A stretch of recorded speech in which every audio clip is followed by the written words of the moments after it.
Olá pessoal, hoje terça-feira de 22 de novembro, o Ibovespa encerrou o terceiro pregão consecutivo de alta. Inclusive, a gente começou a semana no pregão de ontem com uma variação positiva de 1,85% no nosso mercado. No pregão de hoje, 1,45% de variação positiva e vamos dar uma olhada aqui como é que ficou o comportamento do fluxo estrangeiro por parte aí das corretoras estrangeiras que a gente acompanha. Bom pessoal, no mercado à vista eles ficaram o quê? Vendedores. No Ibovespa Futuro, ponta compradora, inclusive com maior ênfase em relação ao mercado à vista. E também para a moeda americana, ponta compradora no nosso mercado. E olha que interessante, dia de alta para o Ibovespa e também dia de alta para a moeda americana. Claro que foi uma alta bem tímida, bem perto da estabilidade, exatamente um dia que normalmente a gente tem uma ponta inversa para o mercado, só que o fluxo estrangeiro atuando aí numa ponta compradora para os contratos futuros de dólar. Se a gente dá uma olhada aqui na movimentação intradiária por parte deles, a gente começou o pregão de hoje com uma desvalorização para o dólar. E eles já estavam atuando o quê? Numa ponta compradora. Ficaram assim até o final do pregão de hoje. E em relação ao preço médio, 6 pontos e um pouco mais de 2 milhões e 200 de projeção de lucro. Em relação ao Ibovespa Futuro, uma projeção de lucro em relação ao preço médio de 115 pontos, o que deu aí um pouco mais de 470 mil para o nosso mercado. Se a gente dá uma olhadinha aqui na movimentação intradiária em relação ao mercado à vista e futuro, no mercado à vista, pessoal, eles ficaram o quê? Zigue-zagueando. Praticamente ponta vendedora entre meio-dia e 2 e ponta compradora entre 4 e 6 horas. No leilão de fechamento, ponta vendedora, 100 milhões, 60% desse movimento concentrado nas ações do Banco do Brasil.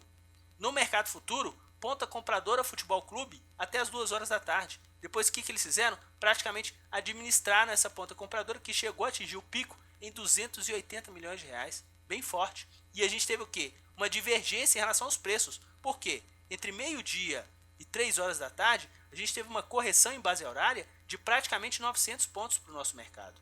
Nas 3 horas finais, a gente recuperou aí boa parte desse movimento, 650 pontos em relação a essa movimentação de alta. Se a gente dá uma olhadinha aqui nos contratos em base diária para o Ibovespa e dólar, pessoal, no Ibovespa tudo normal. Variação positiva para o mercado, impulsionada pela ponta compradora de fluxo por parte deles. A gente já tinha até comentado com vocês no pregão de ontem que, em base de fechamento, o fechamento de ontem já tinha sido maior do que o fechamento que a gente tinha tido um topo aqui no dia 16 do mês de novembro. Vamos ficar atento agora o quê? Para a movimentação deles no dólar futuro. Por quê? No pregão de ontem, a moeda americana caiu e eles atuaram numa ponta compradora. E hoje, novamente, uma ponta compradora mais expressiva. Nos 2 últimos dias, praticamente 35 milhões de reais de ponta compradora por parte deles. E hoje, a moeda americana simplesmente estancou aquela movimentação de queda e teve uma variação positiva de 2,5 pontos em relação ao fechamento do pregão de ontem. Em relação ao mercado à vista, a gente já tinha observado no nosso giro que eles estavam atuando como carro-chefe de compras nas ações da Gerdau. O ativo estava subindo um pouco mais de 2%, terminou com 4,2% de variação positiva no final do pregão de hoje. Na ponta vendedora, eles estavam atuando nas ações preferenciais de Petrobras, ficaram no mesmo patamar e Petrobras simplesmente virou, estava caindo aí praticamente 1% no nosso mercado em relação ao nosso giro e terminou aí com uma alta de 2,2%. Pessoal, e o que a gente percebeu em relação à Petrobras? Ponta vendedora do mercado de opções que a gente tinha observado no nosso giro, eles viraram a mão para uma ponta compradora. Lembram que eles estavam vendendo cerca de 300 mil reais de ponta de call no nosso giro?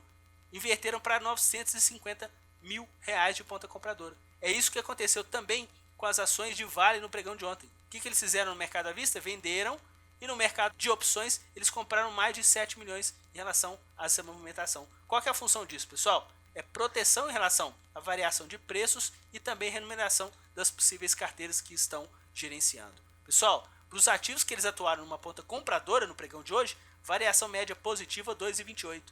Ponta vendedora, também positiva, variação média 0,83. No final do dia tiveram uma projeção de lucro praticamente aí de 1 milhão e 700 no mercado à vista. Se a gente somar aqui também com uma ponta compradora no mercado futuro e também com uma projeção de lucro no mercado de opções, realmente é um fluxo estrangeiro que faz a diferença em relação aos nossos ativos. Por isso que a gente sempre procura deixar vocês que acompanham nosso canal sempre atento no comportamento desse tipo de player que atua no nosso mercado. Bom, no mercado de opções conseguiram lucrar aqui nas 2 pontas, e se a gente dá uma olhadinha lá no nosso quadro, eles conseguiram lucrar como, pessoal?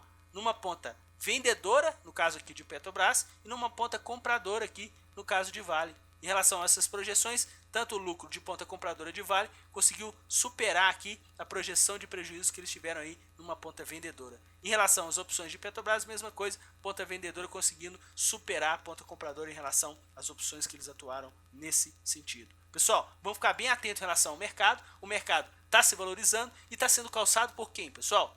Por parte aí do fluxo estrangeiro, através das corretoras estrangeiras que a gente acompanha. Sempre bom ficar atento no comportamento desses players. Mais uma vez, eu peço a gentileza para que vocês que são investidores, pessoas físicas, divulguem o nosso canal, principalmente para que esse público fique atento do que esses players estão fazendo no nosso mercado. Amanhã a gente tem um giro rápido, por volta da metade do pregão, entre 2 e 3 horas da tarde, para que vocês já possam ver qual pressão de preço que eles estão fazendo aí nos nossos ativos. Um forte abraço a todos e até amanhã, pessoal!